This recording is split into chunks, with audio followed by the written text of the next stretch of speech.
किसान भाइयों, स्वागत है आपका अपने YouTube चैनल पर। भारत के लिए साल 2020 वाकई बहुत बुरा साबित हो रहा है। साल 2020 में पहले महीने में देश में कोरोना महामारी ने दस्तक दे दी। वहीं उसके बाद अम्फान, टाइफून, अब करोड़ों की तादाद में टिड्डी दल का आक्रमण देश में हो चुका है। देश में अभी कोरोना महामारी से लोग इतने डरे हुए कि उनको समझ नहीं आ रहा कि इस बीमारी से, इस महामारी से किस तरह निपटा जाए। लेकिन उसके बाद किसानों के लिए एक बहुत बड़ी समस्या खड़ी हो गई है, टिड्डी दल का आक्रमण। जहां सरकार के कहने पर सभी देशवासियों ने कोरोना के लिए ताली और थाली बजाई, वहीं अब टिड्डी दल के लिए किसान भाइयों ने ढोल बाजे बजाने शुरू कर दिए हैं। हमारे देश के किसान के हालात पहले से क्या कम खराब थे, और जो टिड्डी ने आकर उनकी मुश्किलों को बढ़ा दिया है। देश के अलग अलग राज्यों में टिड्डी दल का आक्रमण हो चुका है। लगातार नए क्षेत्रों में टिड्डी दल के पहुंचने की खबर आने लगी हैं। टिड्डी दल को लेकर सरकार ने भी किसानों को अलर्ट रहने के निर्देश दिए हैं। साथ ही प्रशासन भी काफ़ी अलर्ट नज़र आ रहा है।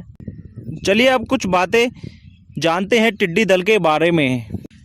क्या आप जानते हैं टिड्डी दल का एक छोटा सा झुंड एक दिन में 10 हाथी और 25 ऊंट के जितना अनाज खा सकता है। टिड्डी का एक छोटा दल दिन में 2500 आदमी के बराबर अनाज खा सकता है। झुंड का क्षेत्र अगर 1 वर्ग किलोमीटर का हो तो उसमें 60 से 70 लाख टिड्डियाँ होती हैं। कई राज्यों में किसानों ने 1.5 वर्ग किलोमीटर टिड्डी के झुंड के होने के दावे भी किए हैं। प्रशासन ने सभी जगह किसानों को अलर्ट कर दिया है। वहीं एक बहुत बड़ी खबर आगरा ज़िले से आ रही है। आगरा के बॉर्डर में 30 किलोमीटर की दूरी पर टिड्डी के दल बहुत ज़्यादा अटैक कर रहे हैं। हवा का रुख आगरा की तरफ है। आगरा के आसपास के क्षेत्र ताजपुर, खैरागढ़, फतेहपुर सीकरी, किरावली, पिनाहट, ये सभी वो रास्ते हैं जो अलग अलग राज्यों से आगरा यानी कि यूपी को जोड़ते हैं, जहां पर टिड्डी दल के आने की बहुत ज़्यादा संभावनाएं बढ़ गई हैं। टिड्डी दल में करोड़ों की संख्या में लगभग 2-2.5 इंच के लंबे कीट होते हैं, जो फसलों को कुछ ही घंटों में चट कर जाते हैं। टिड्डी दल का आकार 2 × 4 किलोमीटर का होता है। ये सभी प्रकार के हरे पत्ते वाली फसलों पर आक्रमण करते हैं। किसान भाई टिड्डी दल से बचाव के लिए अपने खेतों में बहुत तरह के उपाय कर रहे हैं, और कुछ उपायों की जानकारी मैं आपको दे देता हूं। किसान मित्र अपने खेतों में आग जलाकर, पटाखे फोड़कर, थाली चम्मच बजाकर, ढोल नगाड़े बजाकर आवाज़ करें। जितना ज़्यादा शोर होगा टिड्डियाँ उतनी ज़्यादा भागती हैं। इससे टिड्डी पूरी तरह तो कंट्रोल नहीं हो पाती, लेकिन आप अपने खेत से उनको भगाकर आगे की तरफ भेज सकते हैं। जो आपके क्षेत्र में डीजे बजते हैं, डीजे से आप जितनी ज़्यादा शोर हो सके उतना कर सकते हैं। टिड्डी दल के पीछे पीछे डीजे या उच्च ध्वनि वाले यंत्र बजाने शुरू कर दीजिए, जिससे टिड्डी का दल आगे आगे भाग जाता है।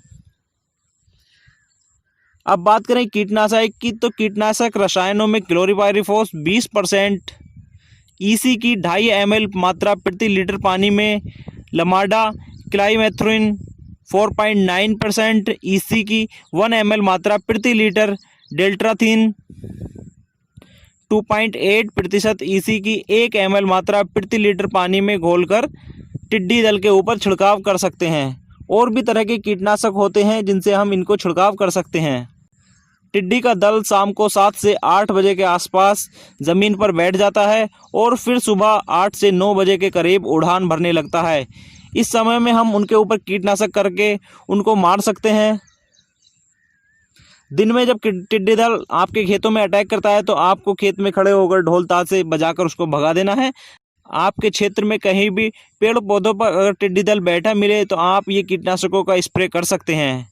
क्या आप जानते हैं टिड्डी दल ने अब तक हमारे देश में कितने खरब का नुकसान किया है? अकेले राजस्थान में 10 खरब रुपए का नुकसान टिड्डी दल से अब तक हो चुका है। देश भर की बात करें तो 30 खरब से ऊपर का ये आंकड़ा जा रहा है। सभी किसानों को अलर्ट रहने की ज़रूरत है। ज़्यादा से ज़्यादा टिड्डी को कंट्रोल करें। हम किसान भाइयों की बहुत बड़ी समस्या ये हो चुकी है, इससे निपटारा हम सब मिलकर ही कर सकते हैं। तो दोस्तों, अगर आपके क्षेत्र में भी टिड्डी का दल का आक्रमण होने लगा है या होने की उम्मीद है, तो आप भी सतर्क हो जाइए और सभी अपने किसान मित्रों को सतर्क कीजिए। इस वीडियो को ज़्यादा से ज़्यादा शेयर कीजिए और किसान मित्र टिड्डी दल से एक साथ मिलकर लड़ेंगे तभी हम टिड्डी दल को रोक पाएंगे। हमारा देश पहले से ही तमाम महामारियों से जूझ रहा है, ऐसे बीच में टिड्डी दल अगर आक्रमण कर देता है तो हमारे लिए एक बहुत बड़ी समस्या हो जाती है। तो चलिए मिलते हैं इसी तरह की वीडियो में, तब तक के लिए धन्यवाद।